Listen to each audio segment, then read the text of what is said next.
Olá, queridos alunos, queridas alunas, sejam bem-vindos a mais uma aula de Geografia, Fortalecimento Pedagógico para o 8º e 9º ano. Meu nome é Gustavo Lima, sou professor de Geografia, né? E essa aula também vai para os EJAs 3, módulo 3 e 4.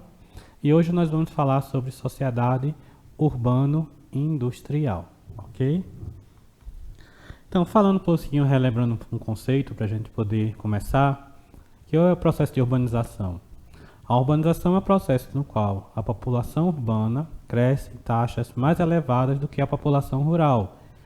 É um fenômeno demográfico que se caracteriza pela tendência de concentração da população de um país ou região nas cidades, né? Então a gente já vem vendo isso que por conta de alguns fenômenos, né, como a industrialização, que atraem as pessoas para a cidade para trabalhar nas indústrias, como a mecanização do campo também, né, que tira emprego da população rural, como também fatores climáticos, né, desastres ambientais que afastam as pessoas do campo e elas se deslocam para a cidade, né, no chamado êxodo rural. Isso faz com que a população que vive nas cidades ela cresça em uma proporção maior, uma maior velocidade do que a população rural. E com isso a população urbana ela vai aumentando numa taxa maior do que a população rural. E aí esse processo é o chamado processo de urbanização. E quando uma população de um local, mais de 50% dela habita nas áreas urbanas, nas cidades, a gente diz que esse lugar é um lugar urbanizado. Então, retomando esse conceito, vamos seguir adiante. Então, qual a relação entre indústria e urbanização? Baseia-se no processo de produção do espaço geográfico, sobretudo por meio da modernização técnica das sociedades. Então, a industrialização e urbanização tem tudo a ver, né? Tanto pela construção do espaço, com a infraestrutura, né, a modificação, a substituição do espaço rural pelo espaço urbano, pela construção civil, pela instalação de indústria, criação de casas, pavimentação de ruas, né? Como pela própria transferência das pessoas que são atraídas para esses espaços urbanos, né? E aí também tem toda a questão econômica que vai envolver a relação do campo com a industrialização, com o urbano, com o espaço urbano, né? Que o espaço urbano necessita, né? Essas grandes aglomerações que ficam no espaço urbano necessitam do campo, dos alimentos, e o campo também precisa também da tecnologia que é produzida nos espaços urbanos e nas indústrias. Então tem sempre uma relação entre a industrialização e a urbanização, mas a gente observa também uma relação entre o espaço urbano e o espaço rural. Dá uma olhadinha aqui no crescimento da população urbana. Até no início do século XIX, a população urbana mundial não havia atingido 7% do total. Cerca de 2 séculos depois, em 2008, pela primeira vez na história, a população urbana ultrapassou os 50%, cerca de 3,3 bilhões de pessoas. Segundo as previsões da ONU, esse número chegará a 5,2 bilhões em 2030, representando 60,4% da população mundial, e a 6,7 bilhões em 2050, ou 68,4% do total. Então a gente observa aqui, né, essa taxa de urbanização no mundo. Lá em 1900 eram 13%, 1950 29%, 2000 47%, e aumentando, e a previsão aí, ó, em 2030 60%, e aí a gente vai vendo como na gravura, como vai modificando também a questão do espaço, né? Pequenas casas vão surgindo, aumentando os grandes prédios, né? Então não só a urbanização ela vai crescendo, o número de pessoas concentradas na cidade, mas o próprio espaço também vai se modificando. E os problemas associados à urbanização, eles serão mais graves nas megacidades e nas megalópolis. As megacidades são aquelas com mais de 10 milhões de habitantes, e as megalópolis são as junções, né, de várias grandes cidades, várias metrópoles que elas se encontram, né, pelo seu crescimento horizontal, formando um grande espaço, uma grande mancha urbana. E aí a gente tem, né, essa aglomeração urbana mais populosa do mundo, né, a estimativa aí para 2025, né, o Cidade do México 21 milhões, Nova York 20 milhões, São Paulo 21 milhões 400. Então você vai ter aí Mumbai, Nova Delhi, Pequim, Tóquio. Então cidades com um contingente populacional muito grande, que vai causar um certo impacto, né? Porque você vai precisar de moradia para todo mundo, emprego para todo mundo, as pessoas precisam se alimentar, precisam de escola, precisam de hospitais. Então, é uma carga muito grande que as cidades vão ter que se adaptar a essas condições, né, com essa grande população. As cidades e hábitos de consumo mundializados. Em 2018, estimava-se que havia 525 cidades no mundo, com mais de 1 milhão de habitantes. Em 1950, elas eram apenas 86.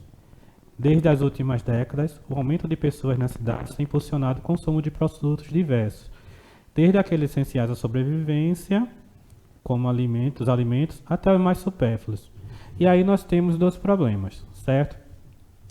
Tem a questão do descarte de materiais do lixo, né? Celular que é comprado, mas apareceu mais novo, descarta ou então quebra. Computadores, TVs, pilhas, consumo de óleo utilizado. Então, como realizar o descarte desse produto? Em outras aulas, a gente tinha visto aqui a questão da poluição, né? Como isso afeta bastante, né?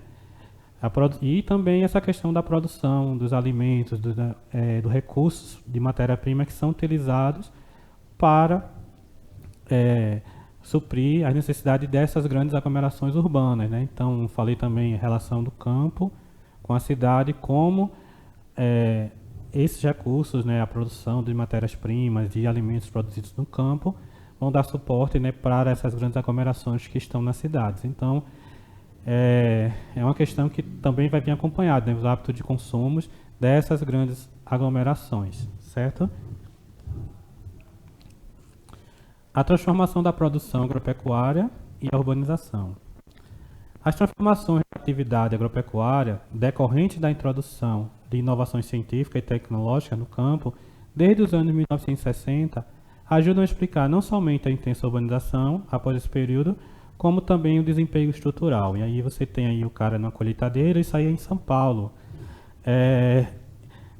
Como eu falei, aí você tem agora um rapaz que dirige um único funcionário, que dirige um trator e que faz o trabalho de que vários homens faziam no campo. Então, esse é o desemprego estrutural. O desemprego estrutural é aquele onde a tecnologia ela ocupa a vaga de emprego de uma pessoa. Tem um desemprego conjuntural, que é diferente, que é quando você tem uma crise, a pessoa fica desempregada, mas restabelecida a ordem econômica, né? Então, as empresas voltam a contratar e aquela vaga de emprego é preenchida novamente. No emprego estrutural, não. Uma vez ocupada pela tecnologia, essa vaga de emprego ela deixa de existir. E isso aconteceu muito no campo. Se a gente trouxer aqui para a cidade, a gente pode lembrar os caixas eletrônicos, ou quando você vai a um shopping, né, no estacionamento, e você não é atendido mais por uma pessoa, mas por uma máquina, que você coloca lá o ticket, recebe, depois você paga no guichê, coloca, então não há mais uma pessoa ali, e aquela vaga não vai voltar a ser ocupada por um ser humano. A tecnologia tomou conta daquela vaga. Isso é desemprego estrutural. E no campo aconteceu bastante, ocasionando o êxodo rural e, consequentemente, a urbanização, né?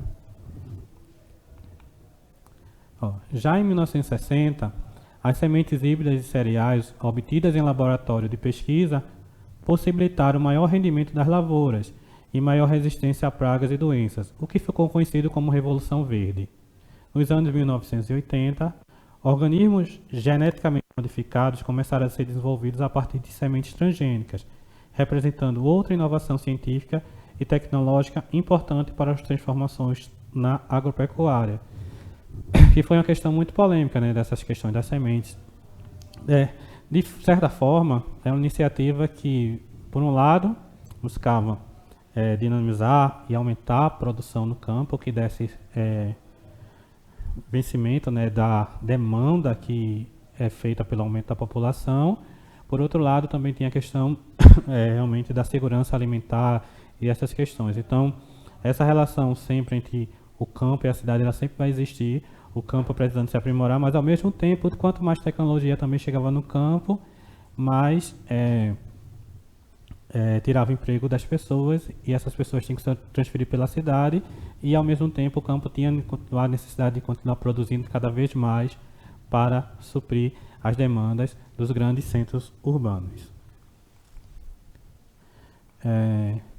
Nos anos 1990, com o desenvolvimento da informática, muitas de suas inovações passaram a ser aplicadas na agropecuária. Softwares para o gerenciamento dessa atividade, drones para detectar doenças e pragas nas plantações e pastagens, falhas de plantio, excesso de irrigação, contagem no número de cabeças de gado, localização de nascentes das águas, e etc., além de máquinas agrícolas computadorizadas. Então aí a gente tem um rapaz utilizando o drone, e aí as facilidades que a tecnologia trouxe, né, para dinamizar esse processo do campo, né? Então hoje cada vez mais as atividades humanas elas contam mais com tecnologia e ficam menos dependentes das atividades humanas, né? Então diminuindo, e ao mesmo tempo que isso dinamiza, aí reduz custos, mas tem a questão do desemprego também, da questão da transferência de pessoas, né, por falta de oportunidades em relação ao campo indo em direção à cidade. Urbanização e capital financeiro.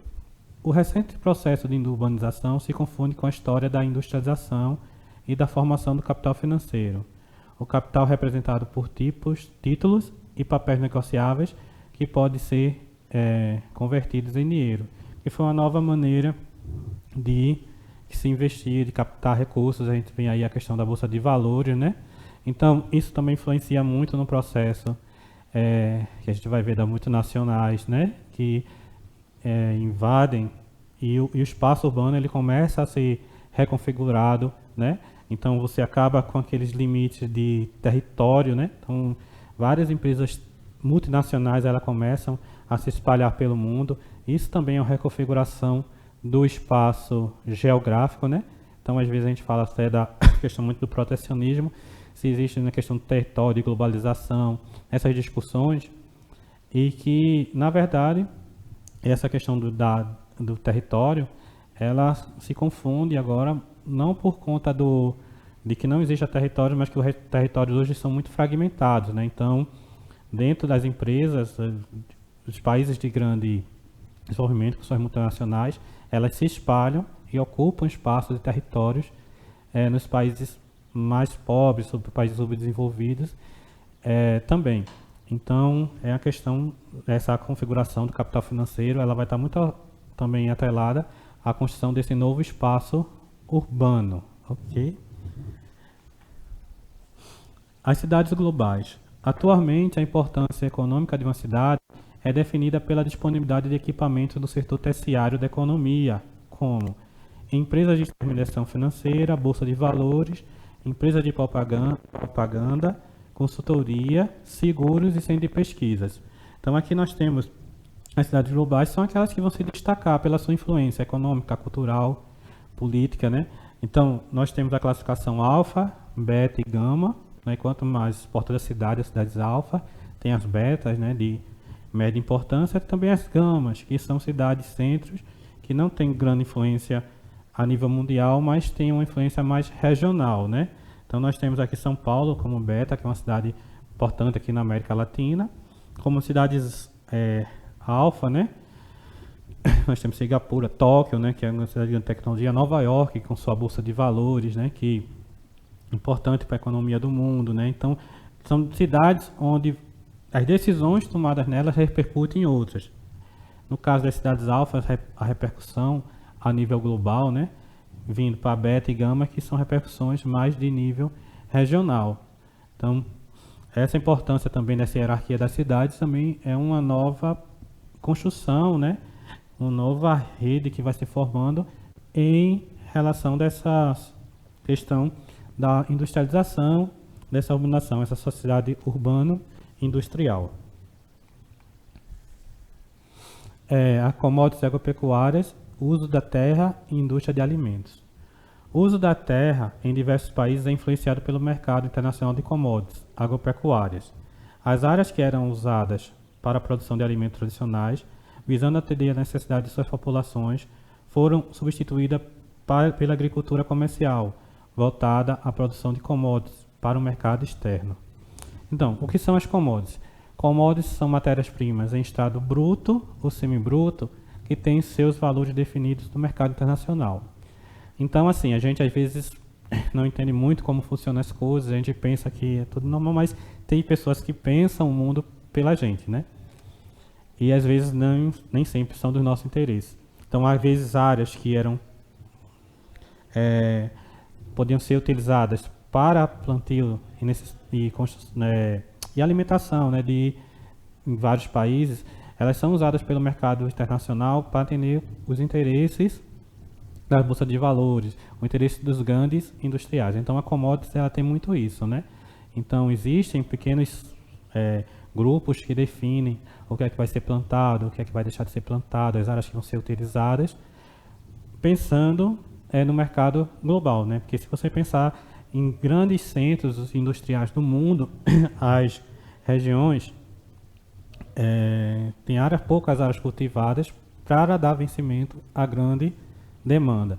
Então, eles utilizam esses espaços, que muitas vezes poderia ser utilizado para uma agricultura familiar ou poderia ter uma autonomia maior do país de origem, mas aí eles negociam, dizem o que é que planta, o preço que deve ser vendido.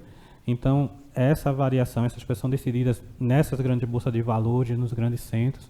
Então, é uma construção também ligada a esse processo de urbanização, industrialização do mundo moderno, né? Então, a agricultura, a reconfiguração do campo, né, das atividades do campo, em função das sociedades da sociedade urbana industrial. Então, nós temos aqui um quadro de desigualdade mundial do acesso de alimento, que apesar dos avanços científicos e tecnológicos, a população mundial em pleno século XXI ainda sofre com a desigualdade do acesso de alimentos ou com insegurança alimentar. Situação em que pessoas não têm acesso a alimentos a quantidade e qualidade adequada, gerando desnutrição e fome. Então, a gente vê aqui o processo do mundo, o número de pessoas desnutridas em milhões em 2007. A Ásia tinha 515 milhões, a África 256 milhões, a América Latina 39,3 milhões, os Estados Unidos, Canadá e Europa apenas 7,1 milhões. A gente vê uma diferença muito grande.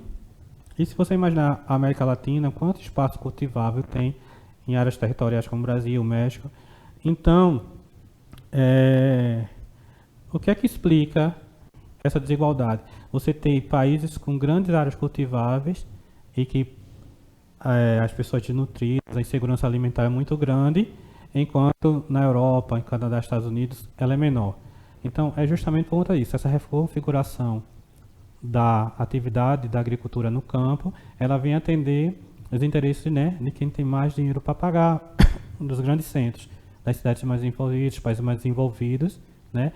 Então, há uma distribuição desigual de alimentos no mundo, gerando também essa desigualdade ao acesso de alimentos por conta do poder econômico, a diferença do poder econômico entre as nações. Uma das alternativas que se tem é a agricultura urbana, né, que há alguns anos vem se tornando comum a prática da agricultura urbana, com ou sem apoio de órgãos de administração pública, municipais.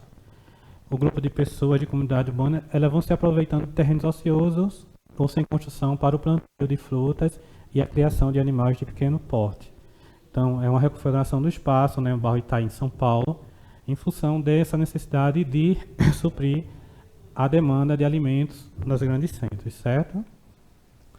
E aí também a gente vai passar, também tem essa questão também relacionada à sociedade urbana industrial dos recursos energéticos, que a demanda é muito grande. Então, da lenha, a energia termonuclear, as fontes alternativas de energia, né, que durante muitos séculos, né, a gente foi usado a lenha, o carvão vegetal, que foram usados, e hoje a necessidade de obter nossas fontes de energias, como carvão mineral, petróleo, gás natural, o hidráulico, o termonuclear, entre outros, né, que foram importantes para a sobrevivência no mundo, diversas atividades. o petróleo, né, que surgiu em 1859, e no fim do século, nos Estados Unidos, os Estados Unidos se tornou o maior produtor mundial de petróleo e dos seus derivados, como a gasolina, o querosene, o diesel, que é bem importante, né? Lembrando agora, a gente teve uma crise, né, com o aumento de petróleo, do petróleo, então o diesel fica mais caro, e quando você se transporta alimentos pelos caminhões, é pelo diesel, então fica mais caro os alimentos, então fica mais difícil, né? A inflação aumenta. Então toda essa relação é importante, né? Essa fonte de petróleo para movimentar a economia, então ela repercute bastante no nosso bolso, no dia a dia, no cotidiano. E aí a procura pelas fontes de energias renováveis e não renováveis, que são, no caso, as fontes de energias. Tem as renováveis e as não renováveis. As fontes renováveis são aquelas que elas permitem um crescimento mais sustentável, né, com baixo impacto. Então você pode usar e ela não vai se esgotar, como a energia solar, a energia eólica, né, que a gente poderia aproveitar bastante, principalmente no Nordeste, aqui. E as fontes renováveis, não renováveis, são aquelas que são mais escassas, aquelas de combustíveis fósseis, como petróleo, carvão mineral e gás natural, porque elas exigem milhões de anos para se formar, elas são finitas, elas se esgotam. Os combustíveis fósseis também são responsáveis por grandes impactos ambientais, né, como o carvão mineral, o petróleo e o gás natural. Elas são uma fonte de matriz energética global, mas são causadores de grandes impactos ambientais, como efeito estufa, a poluição da atmosfera, chuva ácida, a contaminação do solo e das águas superficiais e subterrâneas. Aqui a gente vê uma imagem de extração de carvão mineral próxima à cidade de Erkelenz, na Alemanha, e veja bem como a mineração ela alterou a paisagem do local. Temos o gás natural também, que é outra importante fonte de energia do século 20 e 21, e aí tem associação, né, ao petróleo, né, a fonte de petróleo, e ela é utilizada bastante em altos fornos de indústria, né, e também está sendo utilizada agora para consumo domiciliar também. E a da energia elétrica, né, que a descoberta da energia elétrica foi uma verdadeira revolução, e ela existe em três formas: a eletricidade, que é muito utilizada aqui no Brasil também, a termoeletricidade, que é pelo aproveitamento da energia e de certo elemento químico como urânio e plutônio, que essa é a eletronuclear, né? Então nós temos a eletricidade fornecida pelas águas dos rios, a termoelétrica, que é pela queima do carvão mineral e petróleo, gás natural e outros materiais, e também a de elementos químicos como urânio e plutônio, que é a eletronuclear. Então são esses três tipos de fontes de energia.